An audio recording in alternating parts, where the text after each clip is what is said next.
Hello guys, মম আরাধ্যা ওয়ার্ল্ডে সকলকে স্বাগত। দেখো, আজ একটা নতুন রেসিপি নিয়ে তোমাদের সঙ্গে হাজির হলাম।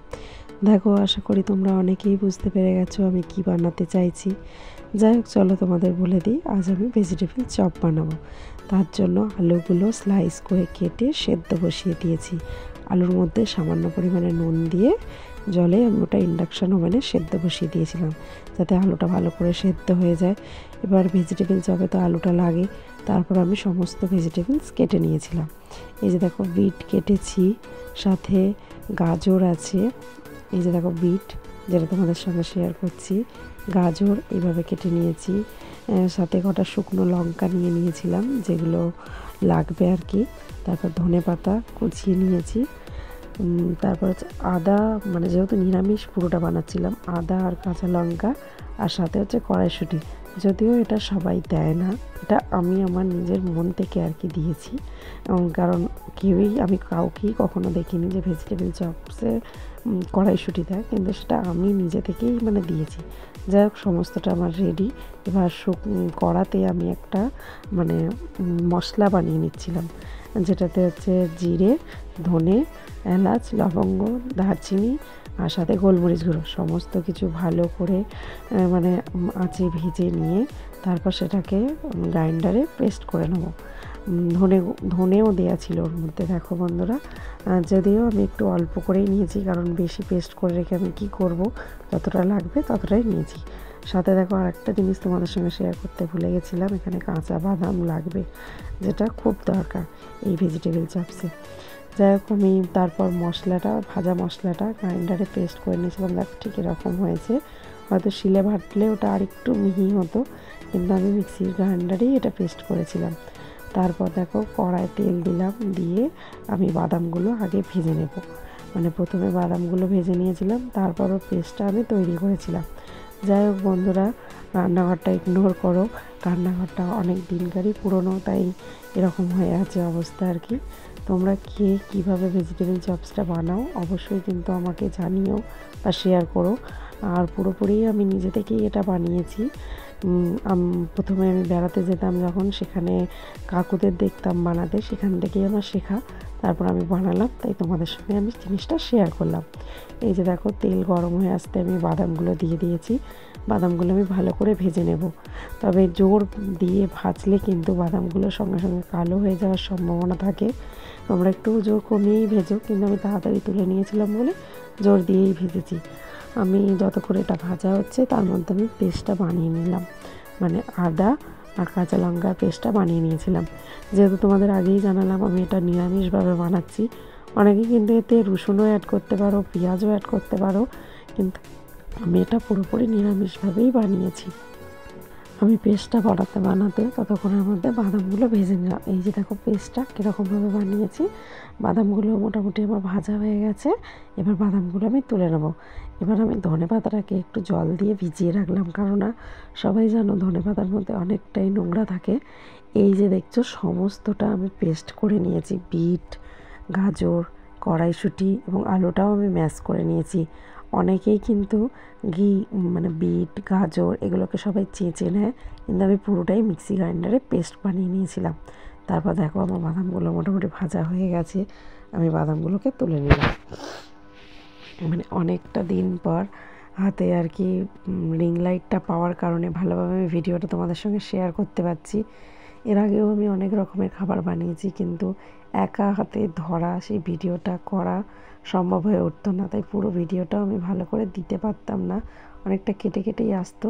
তাই এবার আমি চেষ্টা করেছি পুরোটাই তোমাদের সঙ্গে শেয়ার করার। এই যে দেখো, বাদামগুলো ভাজা হয়ে গেছে, আমি নিয়ে নিয়েছি।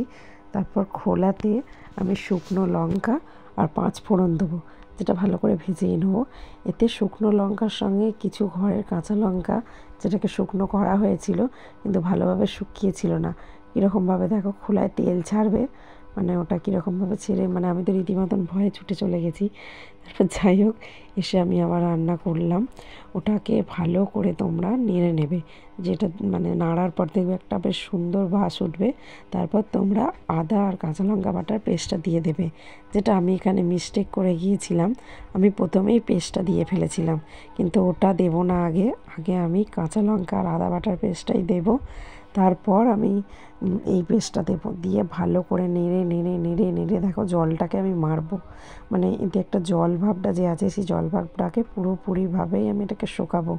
মানে একদম জোর বাড়িয়েই তোমরা এটা করবে, কড়ার গায়ে লেগে থাকবে না, চেষ্টা করবে একটু বেশি তেল দিয়ে করার, মানে খুবই অতি সামান্য তেল দিলে হয়তো কড়ার গায়ে লেগে থাকার সম্ভাবনাটা থাকবে, কিন্তু যদি একটু বেশি তেল দাও লাগবে না, তবে খুব বেশি না, সাময়িক দেবে। দিয়ে তারপর ওটাকে নাড়বে, দেখো জলটা আস্তে আস্তে মরবে। তারপর জলটা যখন একটু মরে মরে আসবে তখন আমি ওর মধ্যে যে মানে আলুটা ম্যাশ করে রেখেছিলাম সেই আলুটা আমি ওর মধ্যে দিয়ে দেবো। দেখো বন্ধুরা, আমি জলটাকে কিন্তু মারছি, আমি পুরো ভিডিওটাই তোমাদের সঙ্গে শেয়ার করেছি। এই যে দেখো নুনটা যে যার স্বাদ মতন দেবে, আমি তো আমার স্বাদ মতন আঞ্জা দিয়ে দিলাম, তোমরা পরিমাণ মতন মেপে নিয়ে দিও কিন্তু, যে কতটা তোমরা লাগবে বা তোমরা যে যার রান্নায় বুঝতে পারবে যে কতটা দিলে ঠিকঠাক হয়, ঠিক ততটাই তোমরা দিও। তারপর দেখো জলটা মরছে আস্তে আস্তে, দেখো ফুটছে, বুঝতেই পারছো তোমরা করার মধ্যে, মানে এই জলটা পুরোপুরি শুকিয়ে যাবে। না শুকালে তাহলে ভালো করে টাইটও হবে না, তাহলে কি হয় যে ভেজিটেবলসটা বানাবো সেগুলো ভেঙে যাবে, ভেঙে যাওয়ার সম্ভাবনা থাকবে। এই যে আমি দেখো একটু জোরটা কমিয়ে ওটা থেকে জলটা মরার জন্য আমি একটু চাপা দিয়ে রাখলাম। তারপর দেখো চাপাটা আমি খুলবো, চাপাটা খুলে আমি তারপর যে বলেছিলাম না তোমাদের আলু ম্যাশ করে রেখেছিলাম, সেই আলুটা আমি দিয়ে দেবো ওর মধ্যে।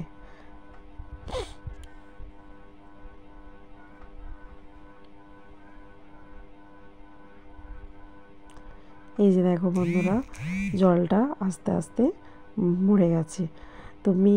তোমরা চেষ্টা করবে যে ওটাকে 10 থেকে 15 মিনিট ভালো করে দিয়ে রাখতে। এতে না সাময়িক মিষ্টি অ্যাড করবে তোমরা, চিনি। আমরা বাড়িতে কেউ চিনি খাই না, আমার মেয়ের যেহেতু বারণ, তাই আমি ওতে একটু একটা বাতাসা দিলাম, যাতে ভেজিটেবল চপসটা মানে খেতে খুব সুন্দর হয়। এমনি বন্ধুরা জানো যে কোনো খাবারে একটু চিনি বা কোনো স্বাদ মিষ্টি জাতীয় স্বাদ যোগ করলে সেই খাবারের স্বাদটা আরও বেশি বেড়ে যায়। তাই আমি বাতাসা দিয়েছিলাম, যেহেতু আমার ঘরে বাতাসাটা অ্যাভেলেবেল থাকে, আমরা কেউ চিনি খাই না, চিনিটা থাকে না। তবে তোমরা বন্ধুরা এখানে চিনি অ্যাড করো যদি তোমাদের বাড়িতে থাকে, আর যদি না থাকে আমার মতন একটা বাতাসা নিয়েই তোমরা অ্যাড করে দিও।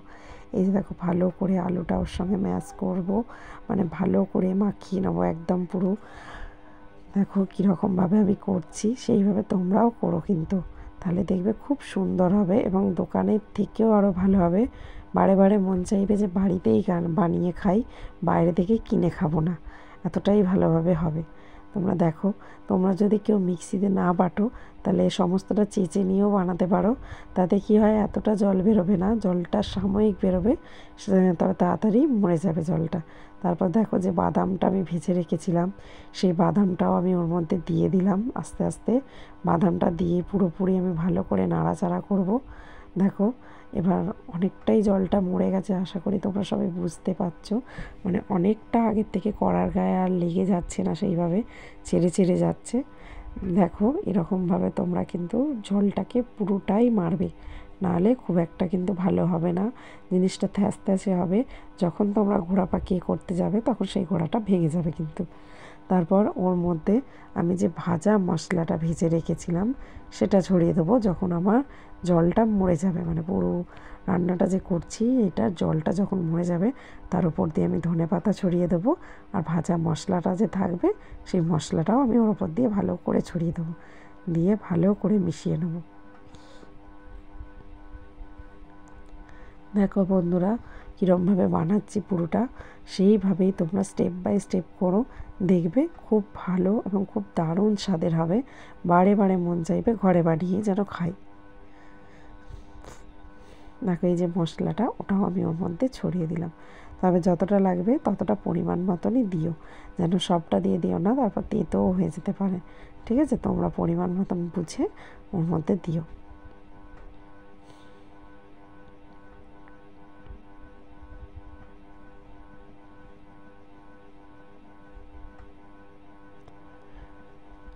এই যে দেখো ভালো করে নাড়াচাড়া করছি যে, আর কড়ার গায়ে কিন্তু একদমই লেগে নেই, মানে বুঝতে পারছো জলটা অনেকটাই মরে গেছে। তখন জানো তো ছোটোবেলায় যখন ভেজিটেবলস চপ দোকান থেকে কিনে নিয়ে আসা হতো, তখন ভাবতাম যে ওরা কতই না খাটে, কতই না কষ্ট করে, কীভাবেই যে বানায়, কত কি ভাবতাম, আজ এখন নিজে হাতে সেটা বানিয়ে খাচ্ছি বা সবাইকে খাওয়াচ্ছি। সত্যি ভাবা যায় যেসব জিনিসগুলো আমরা দোকান থেকে কিনে খেতে ভালোবাসতাম, এখন ঘরেই আমরা নিজেরা বানাই। আর তবে সকলেই চেষ্টা করবে ঘরের জিনিস বানিয়ে খাওয়ার বা বাচ্চাদের খাওয়ানোর। তাতে কী হয়, তাদেরও শরীরটা ভালো থাকবে, নিজেদের শরীরও ভালো থাকবে। তবে এই নয় যে বাইরের জিনিস কেউ খাবে না, কেননা বাইরের জিনিস খেতে আমরা কম বেশি সবাই ভালোবাসি। অবশ্যই খাবে, কিন্তু কিছু ভালো মন্দ রান্নার চেষ্টা করবে নিজে হাতে বানানোর, তাতে খারাপ হোক ভালোই হোক করে দেখবে। চেষ্টা করার ফল তো কখনো খারাপ হয় না, অবশ্যই ভালো হবে সেই খাবারটা। তারপর দেখো ওটা আমি একটা পাত্রের মধ্যে ঢেলে নিয়েছিলাম ঠান্ডা করার জন্য। সাথে নিয়েছি আমি ব্রেড ক্রাম্বস মানে নেড়ো গুঁড়ো, একটা পাত্রে ময়দা, আর একটা পাত্রেও নিয়েছি ময়দা। তবে ওই ময়দাটা আমি জলের মধ্যে গুলে নেবো। এই যে দেখো গুলছি। এই ময়দাটা সঙ্গে তোমরা কিন্তু চাইলেই একটা ডিম ফাটিয়েও দিতে পারো, কিন্তু আমি যেহেতু পুরোপুরি নিরামিষভাবে করছি সেহেতু এখানে আমি কোনো ডিম দেবো না। তারপর কড়াই দিয়েছি, তেলটা গরম করতে বসিয়ে দিয়েছি। তারপর দেখো এরকমভাবে নেবো, নিয়ে আস্তে আস্তে দেখো মোটামুটি হাতে আমার লাগছে না, আমি যে এটা পাকাচ্ছি, তবুও তোমরা একটু হাতে ময়দা অল্প করে নিয়ে নেবে, দুটো হাতে মাখিয়ে নেবে, নিয়ে ভালো করে ওটাকে গোল পাকিয়ে যেরকম মানে শেপের ভেজিটেবিল চপটা বানানো হয় কম বেশি সবাই তোমরা জানো, সেটা নেবে। তারপর হচ্ছে ওই যে আমি বাটারটা গুলে রেখেছি মানে ময়দা আর জল আর সামান্য ওতে নুন দিয়েছিলাম যেটা গুলে রেখেছি, আমি ওর মধ্যে ওটা দিলাম। তবে আপনারা হাতে একটা চামচ ব্যবহার করবেন। আমার হাতে চামচ ছিল না সেই মুহূর্তে সামনে, তাই আমি হাত দিয়েই তুলেছি। তুলে আবার আমি ওই ময়দার কোটিংটার মধ্যেই আবার ওটা দিয়ে মেশাবো, মিশিয়ে ভালো করে মিশিয়ে নেবো, যাতে মানে ভালোভাবে ওই যে বাটারটার এটা ওর মধ্যে লেগে যায়। তারপর দেখো কি সুন্দর হাতের শেপে আমি বানিয়ে নিচ্ছি। এরমভাবে তোমরাও কিন্তু বানিয়ে নেবে, দেখবে জিনিসটা ভাঙবেও না, খুব মচমচে এবং খুব সুন্দর হবে। আবার আমি বাটারটাতে ডোবাবো, ডুবিয়ে আমি ব্রেড ক্রাম্বসে দেবো। তারপর ব্রেড ক্রাম্বসে দিয়ে তারপর আমি কড়াই ছেড়ে দেবো। দেখো এইভাবেই তোমরা প্রতিটা কিন্তু বানাবে। কী হবে, এরকমভাবে বানালে জিনিসটা খুব মুচমুচে এবং খুব সুন্দর হবে, ভেঙে যাবে না একদম। মানে একদম যে তেলতেলে ভাবটা বা ভেঙে যাওয়ার ভাবটা সেটা আসবে না। এইভাবেই তোমরা বানিয়ে নেবে। আর অবশ্যই আমি যে বাটারটা বানিয়েছি তাতে একটা চামচ রাখার চেষ্টা করবে, কারণ আমার হাতের কাছে কোনো চামচ ছিল না, তাই আমি রাখতে পারিনি। পুরোটাই হাত দিয়ে করেছি। তবে পুরোটা হাত দিয়ে করলে কী হবে, সব হাতের সঙ্গেই জড়িয়ে যাবে, বেশিরভাগ জিনিসটাই নষ্ট হবে। সেই জন্য তোমরা এইভাবে প্রতিটা বানিয়ে নেবে। আমি জাস্ট একটা বানিয়েই তোমাদের সঙ্গে দেখালাম, কেননা পুরোটা বানিয়ে দেখানোর অতটা সময় ছিল না, যতটা ভিডিও ধৈর্য ধরে করেছি তাই এইভাবেই বানিয়ে দেখালাম। আর একটা আমি বানিয়েছিলাম কিন্তু সেটা আমি দেখাইনি। কড়াই ভাজছি, দেখে নাও। এই যে দেখো কি সুন্দরভাবে ভাজাটা হচ্ছে। আমি তো পুরো মিডিয়াম আঁচে ভাজছি, একদম জোর বাড়িয়ে ভাজবে না, তাহলে জিনিসটা ফেটে বেরিয়ে যাবে। প্রথমে মিডিয়াম আঁচে ভাজবে, যেই দেখবে লাল লাল হয়ে এসেছে তখন চেষ্টা করবে আঁচটা একটু বাড়িয়ে ভেজে নেওয়া। যাই হোক বন্ধুরা, তোমাদের ভিডিওটা কেমন লাগলো অবশ্যই লাইক কমেন্ট শেয়ার করো, আর ভালো লাগলে অবশ্যই চ্যানেলটা সাবস্ক্রাইব করে দিও। আমার আরও অনেক নতুন নতুন ভিডিও তোমরা আপডেট পাবে। চলো টাটা।